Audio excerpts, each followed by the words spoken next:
Good morning, good afternoon, and good evening, everyone, and welcome to Going Global with KPMG. My name is Kimmy Twixler, and I'm the director of the program, Awesome Circles program here at the NASDAQ Entrepreneurial Center.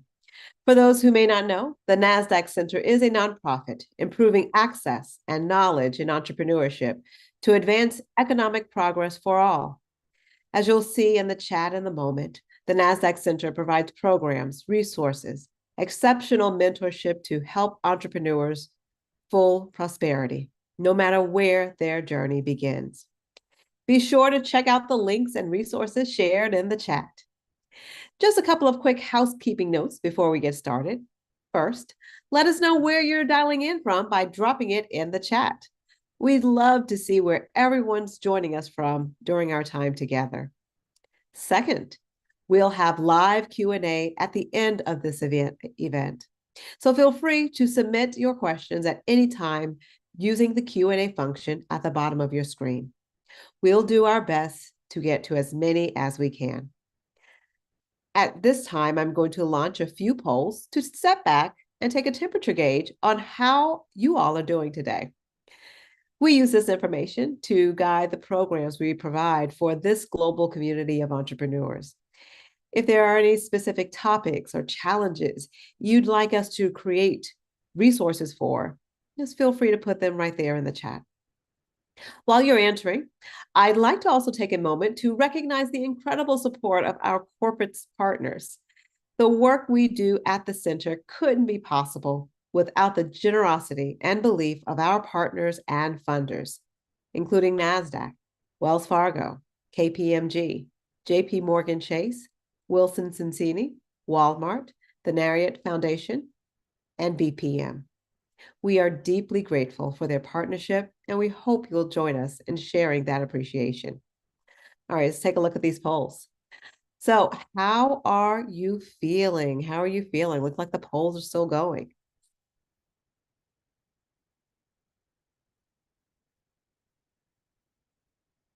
Look at us go. Polls are still going.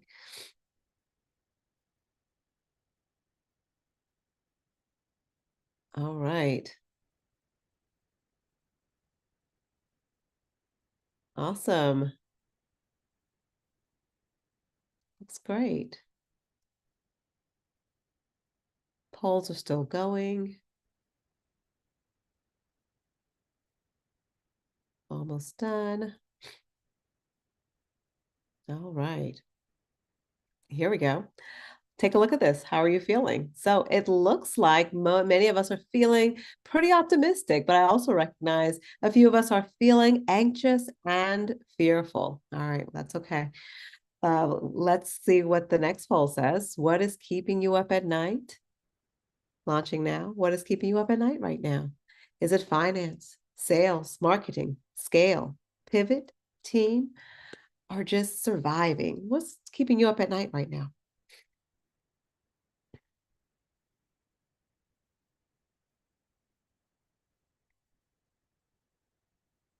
All right, so it looks like it is sales, and then we have finance, scale, pivot, pretty even, and then surviving. Well, thank you all for sharing.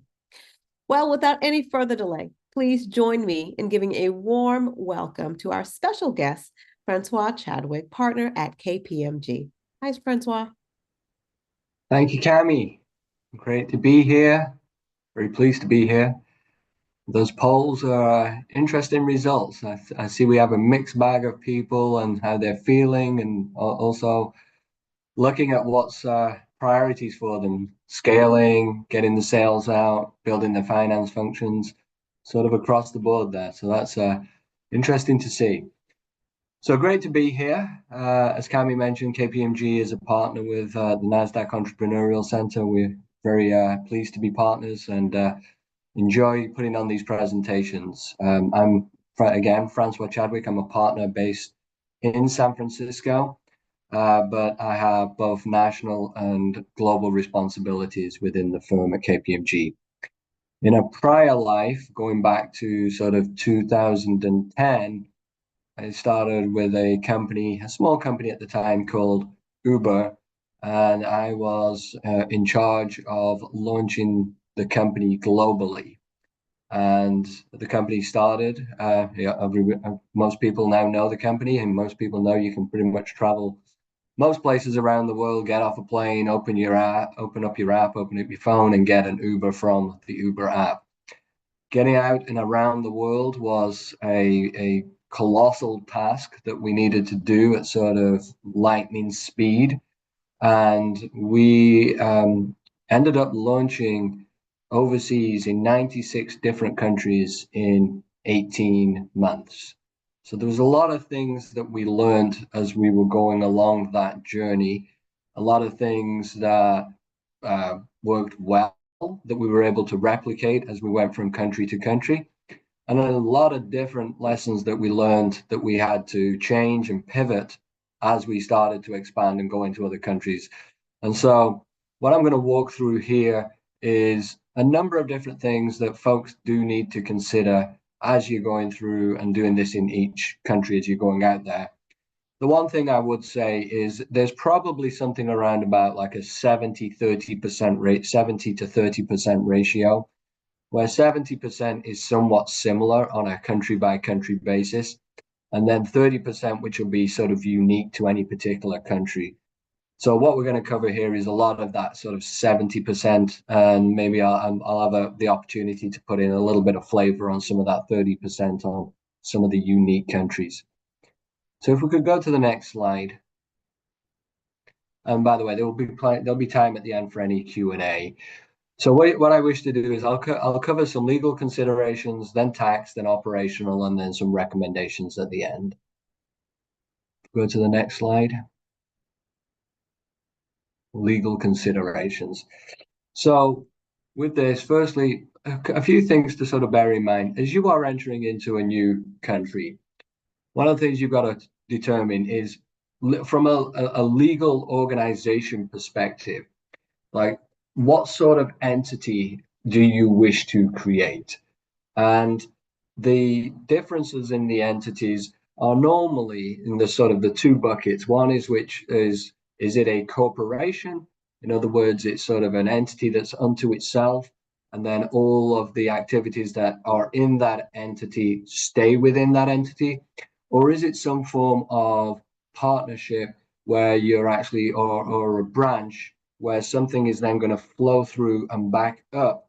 And if you're a US parent company, those things will flow back up to the US entity. And there may be reasons for wanting to keep that in that separate country, and there may be reasons that you want those, what we sometimes call attributes, those attributes to flow back up into the US holding company, the parent company. Making sure you understand those things is incredibly important. Not only is there tax implications, and we'll come on to those on a subsequent slide, but there are also legal consequences as to where, if you had any legal issues, where those legal issues would be bound, where they would stay, and where they would be wrapped. So it's like you get creating potentially what is known as the legal veil between your lower tier entity as you're going overseas or your parent entity. And so as we, for the most part, what we see companies set up subsidiaries overseas. And then there are some tax planning techniques, which we'll come to, but a lot of times we see those subsidiaries. Where it does get more complicated is where you have joint ventures, where you may be investing into an entity and somebody else, another third party, is also investing into that same entity for the same reason. When you get into going into joint ventures, the whole of the questioning around sort of the legal implications start to get much more complicated. And you'll see when we get to the last slide, one of the recommendations is making sure that you have the right partners, the right advice as you're going through some of these steps. So that's a big thing. One of the big things, sticking with this choosing of your legal entity, is making sure you understand the regulations and requirements around that entity and what other regulations you may be subject to depending on the type of business that you actually have. So, for instance, right now, what we're seeing is there's a lot of regulations that are coming out of Europe around artificial intelligence. And it's for that reason that a number of AI companies are actually setting up legal entities overseas to establish an entity in Europe that will be the one that would deal with any of those AI regulations. So sometimes that's a reasoning for putting a company overseas, because what you want to do is you want to get ahead of those regulations and make sure you have an entity that sits in the local geography that can then deal with those regulations. Moving on, intellectual property. And actually, there was a question that was raised when people were registering around using intellectual property and being able to put certain protection rights around, I think it was particularly it was around a keyboard or sort of a hardware production. This is also very important. One of the things that we do see is there are different intellectual property, patent rights, copyrights, design rights that apply in different countries. And sometimes companies will use their parent company, in our example, a US headquartered company, to go and get those intellectual property rights overseas. Sometimes they will actually use a local entity because it may be a little bit easier to get that IP protection. One of the things I would say is, with respect to IP protection, if you believe that you have a product or some offering that will benefit from IP protection, to make sure you go ahead and get it as soon as you enter into a particular market.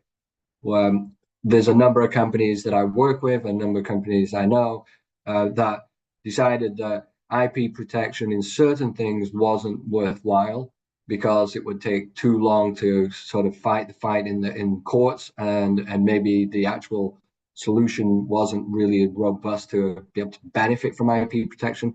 So what they wanted to do was just get to market first, be the quickest, be the earliest entry into the market, and be able to get there and sort of own the market without that IP protection, with the belief that being the first, being the tip of the spear in that market would be the best thing for them.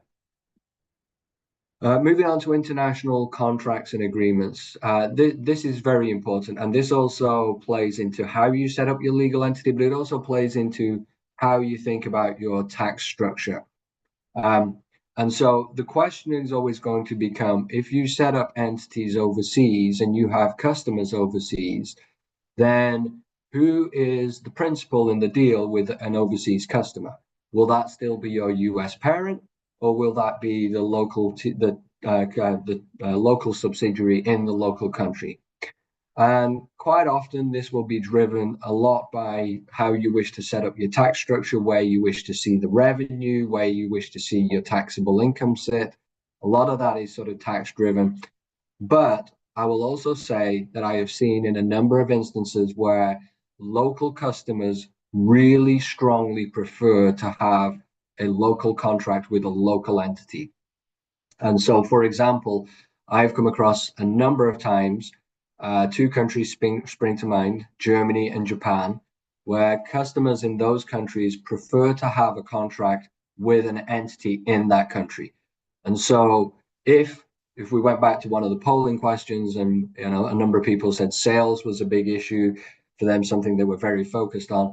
If you have a customer in a country, that is looking to enter into a local deal, a local contract, then you may actually end up being sort of almost forced into setting up a subsidiary in those countries to be able to have the ability to put that contract in place. One other thing to bear in mind as it relates to international contracts and agreements is there are other things, and it's in the last bucket there, data privacy and security. Making sure you are compliant with GDPR, privacy rules, all those other rules, where if you're gathering data, you've got to make sure you understand who is capturing that data. Is that a US entity or is that a local entity? And then the rules for how you can then share that data, that information between your local subsidiary, say a local subsidiary in Europe, and how you share that with the US parent. There are many rules around that. You've got to be very, very careful around that. There are numerous cases where the European Union and others have come after companies where maybe they didn't put enough rules and regulations, internal rules, internal policies, internal controls around the sharing of data between your various entities. And that can get a little bit messy. And not only can it become a little bit messy because you're going to have to work through potentially like a lawsuit or something like that, but also it can be, it's viewed a little bit from the outside that maybe you don't have a robust data protection policies, and then that can cause sort of a black eye for your customer base if they start to worry about where the data is, who's using it, and where it's stored, and things like that. So understanding how you wish to set up an entity and for what reasons you want to set it up, how you then protect your intellectual property as you're going into those various other countries, what this means from a contractual arrangement with your customer base and also your suppliers as well, and then how you sort of protect any information that you're collecting from your customer base and how you share that between your entities. Those are key steps that have to be taken for entering into pretty much any country as you go around the world. If we go on to the next slide, a few more legal considerations. Import-export regulations. We're starting to see a lot more of these. There's always been a number of import-export regulations. And obviously, this per se is not just tariffs. What I'm actually talking about is there are rules here around what can and cannot go into various different countries and what has to go through a process to be able to enter into a country. So, for example, one of the things we're starting to notice a lot more of these days is there's a lot more import-export regulations around quantum computing. And that is falling under the umbrella of security protocols that countries are putting in place. And so one of the things you've got to bear in mind is as you are moving things around, and import-export regulations for the most part apply to some sort of product. There are some things around services, but much more around product, is making sure you understand those rules, because then you've got to plan into them from a timeline perspective and make sure you understand both how long it's going to take to get things to the place you want to get them to and how much it's going to cost you, because obviously the more rules, more regulations, it's going to slow things down. But you're also going to need to involve other third parties to ensure that you get your product and your other things to the place you want them to be. Also, as it mentions on the slide, making sure that you're labeling the product correctly, you've got the right classification, and that nothing on those things will slow it down to get it to where it needs to be. Labor and employment laws.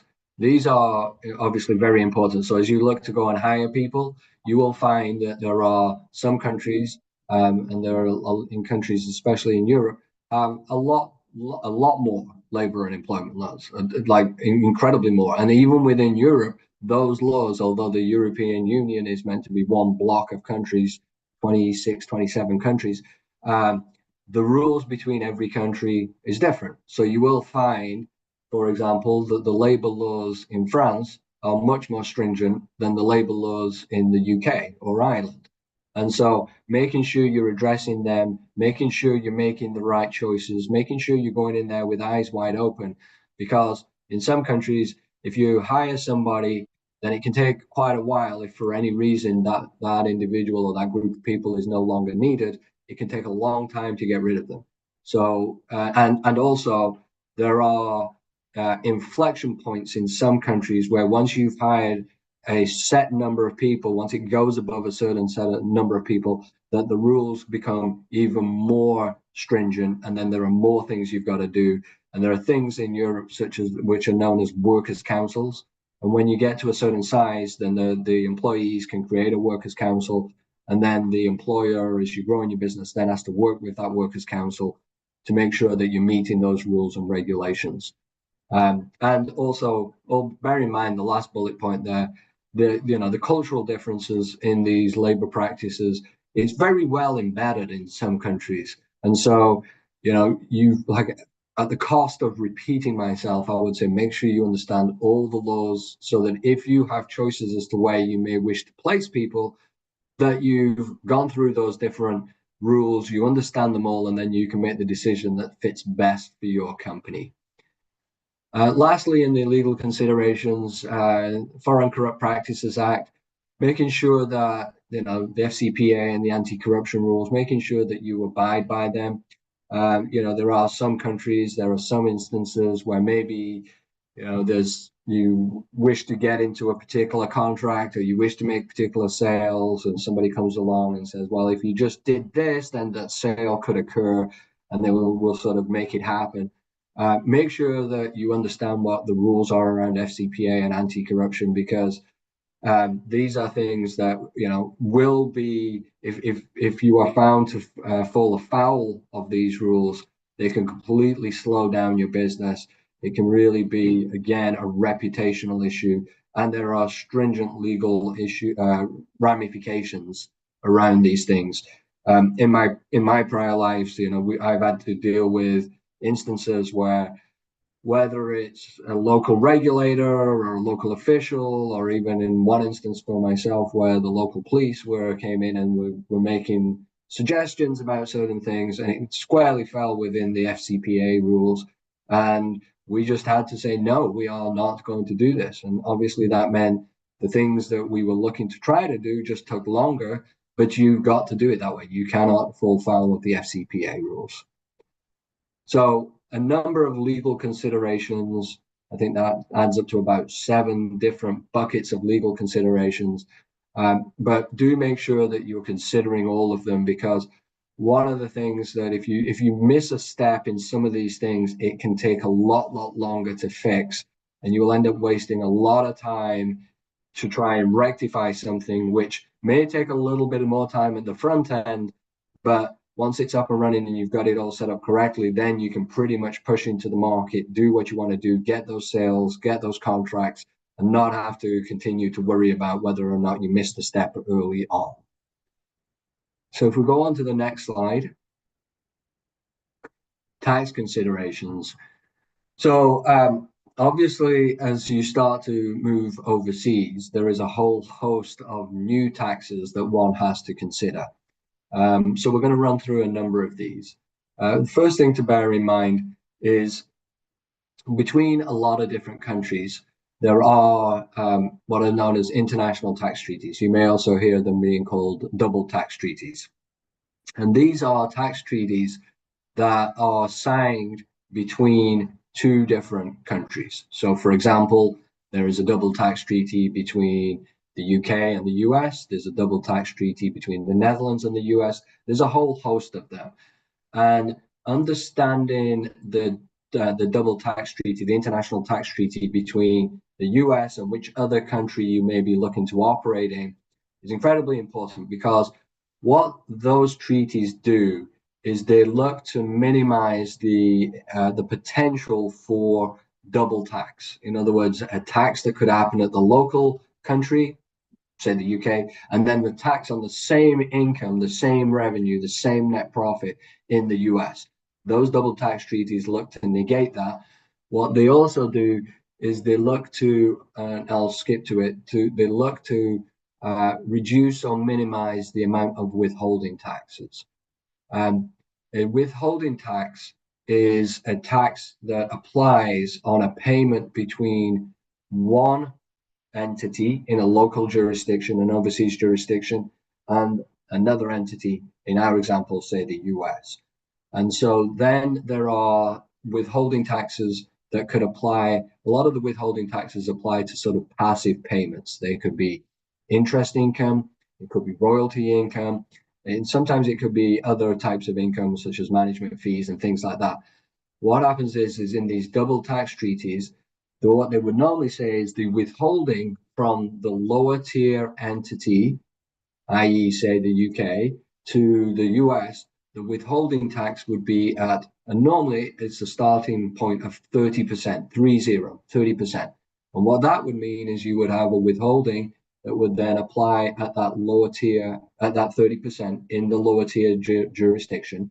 That would be paid to the local entity. And then the US entity would then look to try to claim a credit for that withholding. And you can do that if the US entity is actually in a tax paying position. But if you're not in a tax paying position, then you have this credit which you can't use right now. And you get to carry that credit forward, but essentially you've lost the time value of money because you're having to pay some tax today where you don't get the benefit of it for the future. So that is a real drain on your cash flow. Also, with respect to staying in this withholding tax bucket, is a question you've got to ask yourself as it relates to your customer base.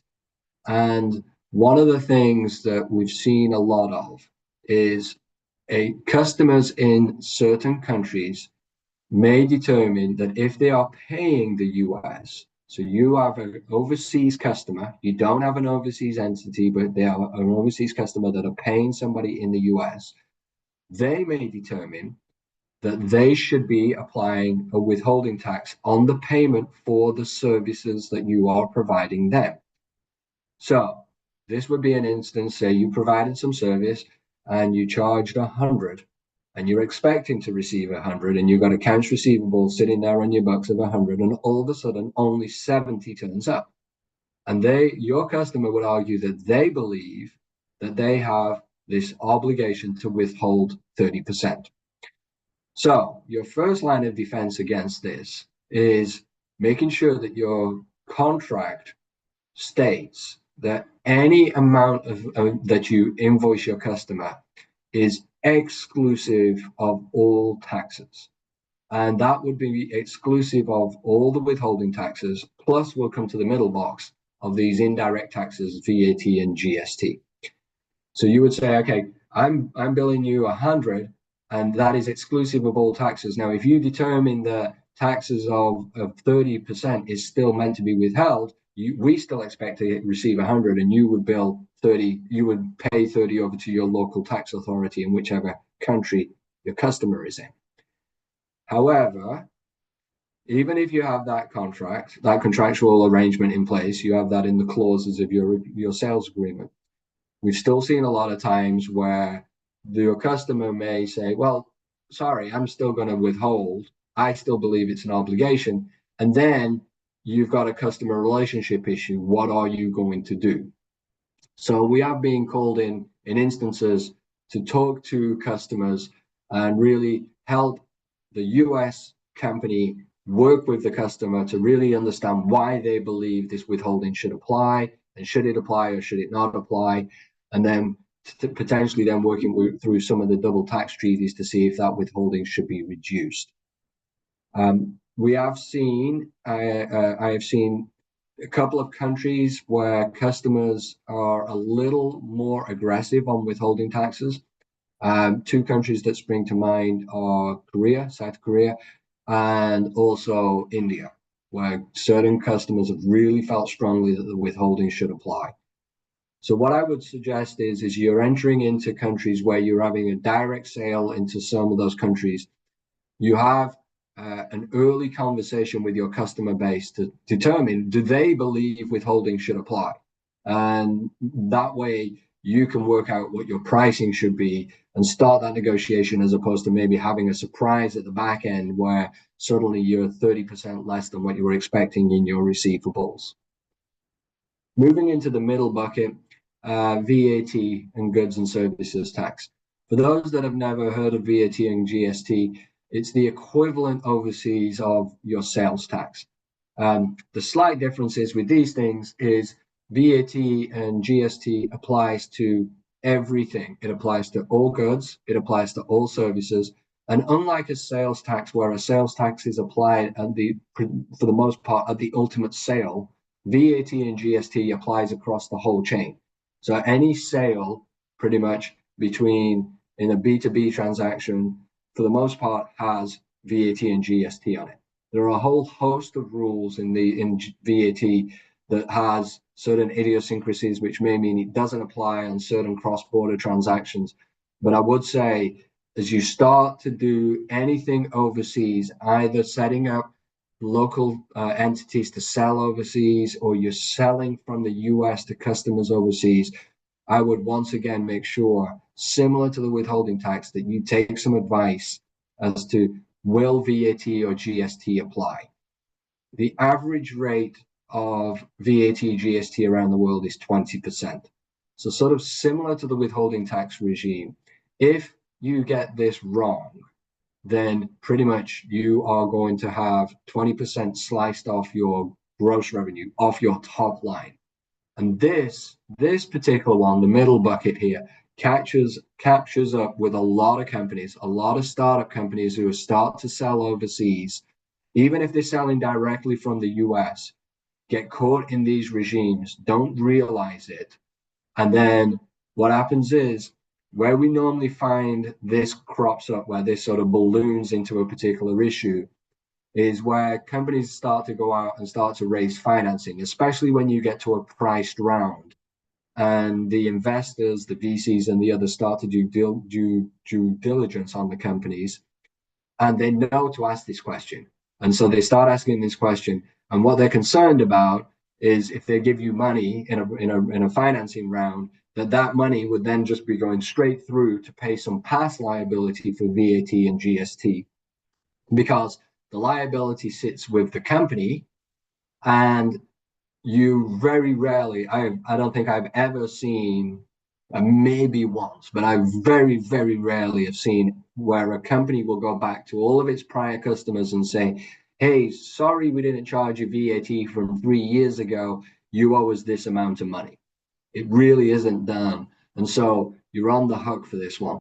So I think when I look at these considerations, all of them are incredibly important. But I would say your VAT and your GST obligations will impact you, or could impact you, as soon as you start to sell overseas. So that's the one I say every time I'm starting talking to companies, that's the one I hone in first. Withholding taxes, like I say, it's critical, especially if you're talking to customers in some countries. You've also got to understand how it impacts your intercompany payments, and always look at your double tax treaties to sort of see how this will impact you, to make sure you're not caught up in some double taxation. But VAT, GST, that's the one. If I had to say focus on one, that would be the one.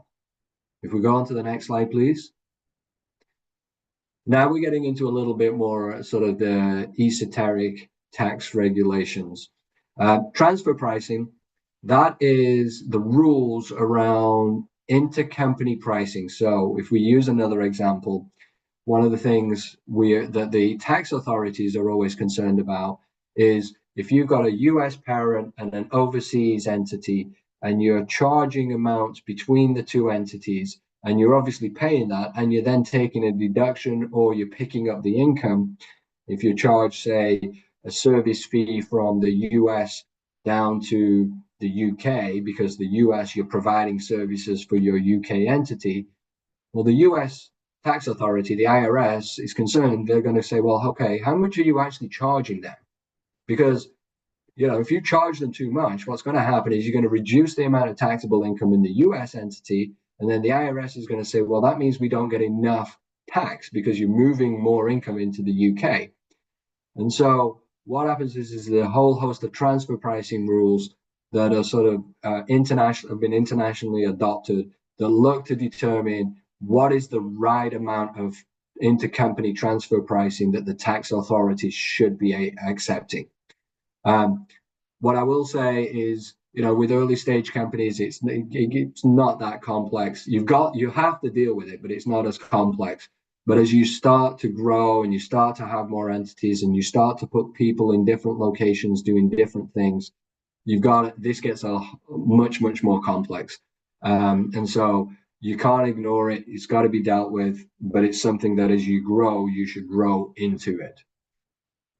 Foreign tax credits. One of the things which sort of mentioned earlier is if you do have to pay tax overseas, or you do have this withholding tax overseas, you do have the ability for the most part to be able to claim those credits. There are certain limitations on those credits, and there are certain dates that you can only carry them forward for a certain amounts of time and things like that. And it's a credit. In the first instance, there are rules around whether or not you can take certain deductions. So it would actually just be another sort of expense in your P&L. But these rules around foreign tax credits can get a little bit more complicated, but you want to make sure that you're aware of them, because what you want to avoid is having double tax. So if you're ever in this instance where you once again you're creating these overseas, these foreign tax credits, this is where you need to make sure you're getting some input and advice to make sure that you're not losing the benefit of those tax credits. Lastly, in this bucket, permanent establishment, or you might hear it called this PE risk. Some of the as tax geeks call those PE risk. This is the definition of a PE risk is where you have somehow created a permanent establishment for a entity, even though you don't have another entity in that overseas country. So let me give you an example. You could have a situation where you have just a US parent, a US company. So it's not even a parent, it's just a company, a US company. However, for some reason, all the founders of the company and the key personnel and management of the company, just let's take an extreme example, they all live in France for some reason, right? And although it's a US company, they are sort of operating that in France. They're making key business decisions whilst they're in France.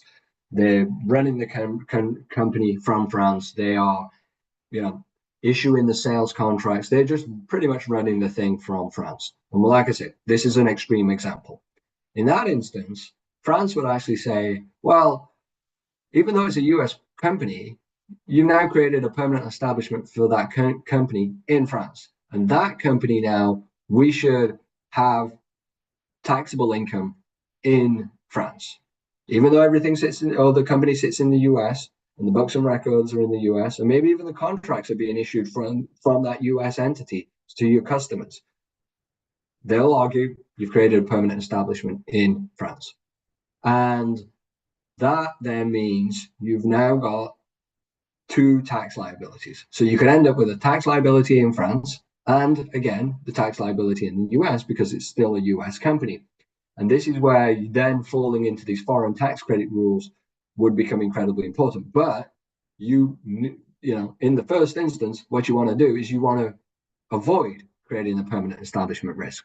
So one of the things I tell folks is as you're growing the company, as you are looking at where your personnel are, where you are, where the founders are, where the key decision makers are, if any of those start to sit in countries overseas where you may not have another entity, or even you may have another entity, but they are still operating as though they were part of the US parent company, then look carefully at these PE risks because they can creep up on you and then they're the sort of thing that take a long time to audit. We come across these many, many times, and what the tax authorities are looking for is that it's sort of an easy argument for those tax authorities. They just argue you've created a permanent establishment. They argue then that you owe some local tax, and nobody in that country is going to argue against it because it's additional revenue for that particular local country. So we see this happen. Companies trip over themselves without knowing this one. So just be mindful of it. Think about where your people are located. Think about where they are when they're making key decisions, when they're making where they're actually going to reside and things like that. So a number of tax considerations, again, all of them that have to be considered as you continue to go global and expand. All of them will tie back into how you think about your legal structure, that first bucket under legal considerations. What sort of entity do you want to set up? If you set up a subsidiary, then you've got to think about that intercompany transfer pricing between the subsidiary and the US parent. You've got to think about what is that overseas subsidiary doing. That way we can work out how we allocate the sort of the intercompany transfer pricing, the intercompany income. You can also then work out if the local entity is paying back up, the subsidiary is paying back up some sort of interest or other passive income, whether there should be any withholding on that. Then you've got to look at the double tax treaty. And also, then work out what I see quite often is you set up the subsidiary and then one of the founders is like, oh, well, I'll go and run that subsidiary. And then you go, okay, well, if you're going to run that subsidiary but still make decisions for the US parent, now you've possibly created permanent establishment risk for the US parent in that other country as well. So all of that, but then at the cost of repeating myself, don't forget the GST VAT rules. They're the ones that capture a lot of companies as they go in and expanding their customer base overseas. Always think about that, because that's 20% on average off the top line, and you don't get it back. You rarely can go back and ask your customer base for it.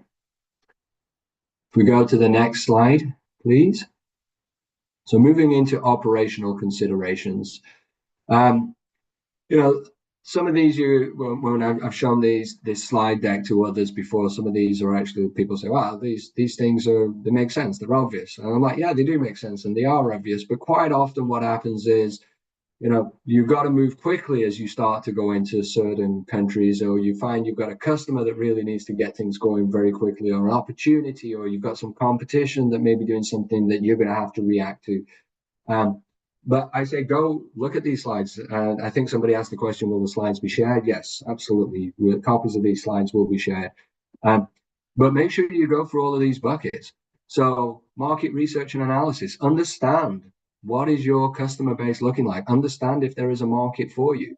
Coming back to the Uber example, when we launched in those 96 countries, it wasn't, I can tell you, it was not like we woke up on day one and we said, okay, these are the list of countries that we're going to go into. It was an incredibly dynamic list of countries. We sent folks to various places around the world for them to go and research the market. And then we would meet almost on a daily basis. And the countries in which we were launching were changing on a daily basis, because we realized there was only a finite amount of people and finite amount of energy that we had to be able to put into this. And so, one day there'd be a country and it would be 10th on the list, and then we get some more data and intel on that particular country, and suddenly it would move up all the way to number one. Or we had instances where, for example, there were certain countries where they were top of the list, but then we hit some regulatory issues, and we just knew that was going to delay us a lot. So we ended up pushing those countries down the list.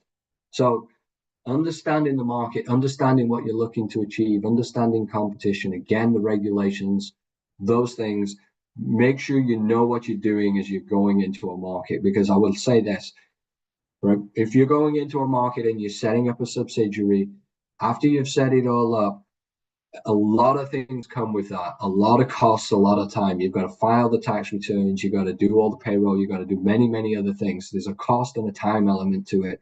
And on top of that, that's all fine as long as everything's going and being successful. But if at any point in time you decide you need to get out of the market, it's not as simple as flipping a switch and just getting out of that market. You've sort of got a legacy issue then. You've got to wind down the company. You've got to understand what it means to wind it down. You've got to do all sorts of different things. And that can take up to, in some instances, I would say, on average, it's around 2 to 3 years to wind down an entity and get it through the process. But I've seen it take up to 5 years. So make sure you do the market research before you sort of dive in if you're going to set up an entity. Logistics and supply chain, obviously a critical issue that we're all dealing with today. A lot of disruption, a lot of uncertainty, making sure you know where things are coming from, where they're going to, how you're going to get them from place A to place B, and of course now, exactly as best as you can, understand what it's going to cost you to get it from A to B. Currency exchange, financial management. This one, just make sure you know where the money's going to be parked. If you've got local entities that are selling to customers over there in local countries, then obviously you're going to have some cash that's going to sit in that country. Question is then, how are you going to get that money out? How do you get it back up to the US parent? Is there going to be some exchange rules? Some countries won't allow money to come out of the country. For example, Argentina has a lot of exchange rules around it. But even if you don't have some of those exchange rules, if you've got cash sitting in various different pockets around the world, then, it's quite likely that you're not managing your cash, that asset, to the best that it could be, because you're not earning the most amount of interest, and it's probably you're not being able to arbitrage in the marketplace the way you would like it to be. So as you look at your contract base, you look at your entity base, you look at where you may need money, making sure you've got a plan as to where the money is going to be and where you will need it, and then where you can pool it. That is obviously going to become more and more important as you continue to expand, as you continue to go overseas. HR and talent acquisition. So over and above all the things around, the legal issues, the legal considerations, plus the tax considerations, and, you got to think about how you're going to get them into the entity and what's going to do. There are a bunch of different things you got to consider about how you wish to, go ahead and find that talent. And I know there's various different ways. Some companies I know will go out and hire a local hiring agency, a talent agency, to go out and find it. Some do it by word of mouth. But whatever you do, again, coming back to what I was saying before on the legal considerations, in some countries, it's quite difficult to let people go if they are not the right fit or for whatever reason. And so I would say I've there's many instances where I wished I would have spent more time at the front end hiring people, because it's sort of like hire in haste and repent at leisure or something, whatever the phrase is, because sometimes it can take a long time to get rid of people if they're not the right fit. So do spend the time, understand how you best want to determine the right people for your company. We carry on, please. Localization and translation. Yeah, so making sure that, for some businesses, this isn't going to be important. For some businesses, it is going to be critical. As we were launching Uber around the world, everything was in English to start with, and so eventually we quickly realized, as you would, that everything had to be in the local language. So we had to do a lot of that to make sure that we were still able to appeal to the local business. And then there was other issues that we actually had. So one of the things I remember was early days when I would go to China and get out the plane in China. We'd localized and translated the Uber app to Chinese, but there wasn't an English version. And unfortunately, I don't understand Chinese. So I got out there and I had the app in front of me, and I knew the app and everything, but I couldn't actually operate it because it was in a language that I didn't understand. So it's making sure you understand what is important for your customer base. And also, there are some places where there are regulations as to what languages certain things need to be. So, for example, in Quebec, in Canada, they do have certain rules around the use of the French language. Make sure you're aware of those things. Don't fall foul of them, because it can slow you down again as you go to market. Communication, cultural differences, again, somewhat similar to the localization translation. As you're setting up your entities, as you're setting things up, understanding what is needed, not just from a rules and regulation standpoint, because there are a number of those different things. So, for instance, in some countries, they will have rules that say, once you've got beyond a certain amount of people, X% of them need to be local hires. So in Singapore, they have that rule. Once you hit a certain rule, I think 50% or more need to be residents of Singapore. That's a rule. Don't fall foul of it. You're going to get a notice about it, and you're going to have to make some changes to get to that point. But over and above all of that, one of the things I did find as we were continuing to expand and go overseas was, as you're hiring people in those local entities, and the number of people are starting to grow, those folks who are being hired locally, they wish to see local people at all levels within their structure, within their entity. And that, if you're not able and capable of doing that, that can actually cause resentment again, and then that leads to suboptimal performance if you're not able to keep all your folks happy and be able to make sure they feel like they are part of their local culture as well as part of the overall company culture. Last but not least on this, political and economic stability. Depending on what you've got to do and which countries you've got to be in, there are some countries where we know that the stability is less than others.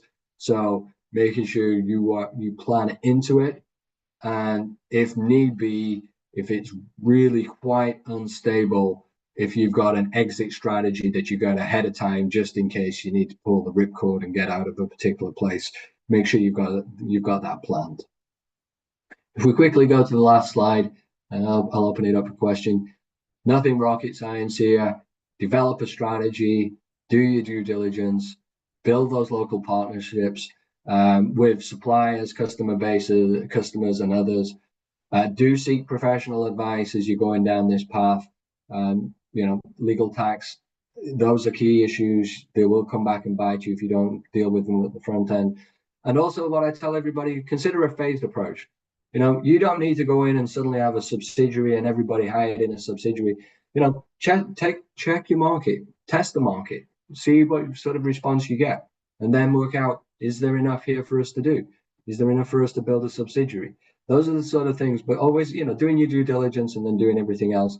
But again, make sure you deal with that GST and VAT. Even if you're doing a sale from the US to a customer base, you don't want to be losing that top slice off your revenue.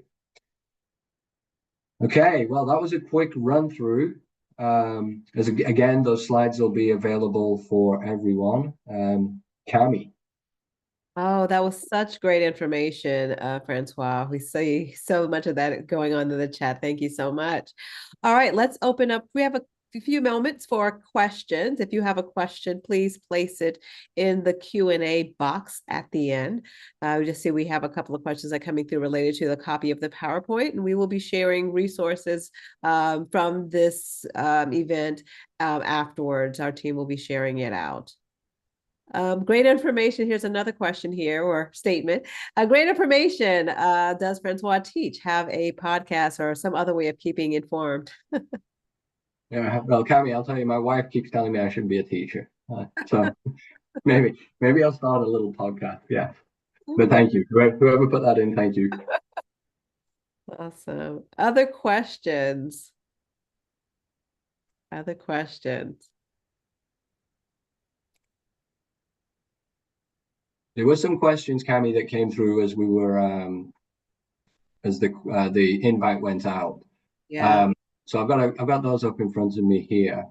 Yeah. One of the questions was, how do you assess fit among countries that are part of the EU? So the cost of sort of repeating myself, the EU is although it's one big European bloc, each country is still somewhat different. And the rules on employment, the rules on tax, and all sorts of different things are different. The way I look at this is, firstly, think about the commercials, think about where your customer base is, think about what it is you want to get to. And what we quite often then do is we narrow that down to maybe 2-3 countries, and then you make an assessment as to which country would be a fit for purpose. And that can even be things like, what sort of airline system and airports do they have? Easy to get from the States to this country, or do you have to take 2 flights to get to it, or things like that? Are there any incentives or credits that those countries are offering? Back in the day, there used to be a whole lot of tax planning that was put in place. People may have heard of like the double Dutch tax sandwich and all sorts of different things. A lot of those things have gone away now because of different tax rules and things like that. But you still have to understand all the tax rules and the tax regulations to make sure that you're not falling foul or paying double tax. I would say start with understanding where your customer base is. Start with understanding where you think you might end up wanting to be in through that lens, and then narrow it down to all those countries, and then do an assessment of legal tax and sort of HR issues. Yeah, that's good. And you know what? That kind of dovetails into a few of the questions. Lots of questions are coming in now. We probably have time for maybe about one or two. Okay. But this asks, what are some examples of testing a global market? So it really does. The answer to that question depends on what you're actually offering or selling, right? And so if you're offering something that's, you can offer digitally, then quite often, you test it just by making sure that you sort of open up the parameters to allow the customers in those different countries to be able to access it. And then you can sort of see, where do you have a customer base, right? That's that. I think if you have to have boots on the ground, or it's product that you've got to put into a particular place, then it comes back to what I was saying before. Choose those 2 or 3 countries and then do a sort of an in-depth analysis on those 2 or 3 countries. When we were launching Uber, we had to have boots on the ground. We had to, right? We always used to say it was a bits and bytes company, right? We have the apps, that's the bytes, but the bits were the humans who were on the ground. And so knowing we had to have people on the ground, when we were doing our assessment, everything I've talked about and more was part of that assessment. And that's why we kept changing the list of the countries. Got it. Got it. Danita from the Q&A says, having worked in an international compensation in corporate America, this information has been timely as a consider for future expansion beyond the US. Thanks, Francois. There is one more question here for you before we close for our time today. When is a good time to start exploring global markets? When one is well established in the United States in terms of revenue and operations, or during the growth stages or stage? Great question. Great question. I like this question. And I was actually talking about this with a company yesterday and another company a few days ago. Depending on where you are on your growth cycle, right? This is what I would say. It's don't get distracted. And so what I've seen is some companies who are still building out the US market, and they get one inbound from a customer in, just choose a country, Spain. And then all of a sudden it's like, oh, I'm distracted. I'm going to build something around Spain for one customer, right? I would say avoid that risk. Build out your US customer base, focus on that. Get it to the point where you've got everything honed as well as possible. Your sales, your product, your go-to-market, your advertising, your promotion, and then open it up to the parameters of the overseas customers. Now, obviously, many, many caveats. If that customer from Spain happens to be 5 times the size of your current customer base, then of course you're going to go after that. But be aware of all of the time, the energy, the effort, and the cost of going into a market. And if you go down the path of setting something up, an entity of some sort, you're stuck with it for a while. It's like your child. You've got a child now. You can't get rid of the child. Right? It's there. So yeah, I would say that. And I think a lot of companies in the US are sort of going through that right now. And especially as they're going through it, because a lot of them are thinking, hey, what about these tariffs? What should I do? Should I go and set something up right now? I'm hearing about it. I'll do this. I'll do this. I'll do this. And you're like, great. But there's still so much uncertainty that you might end up setting something up that in a month's time or 2 months' time, you don't actually need. And I know there's some pain right now, but don't put something in place that you're then stuck with that you might never actually have to use.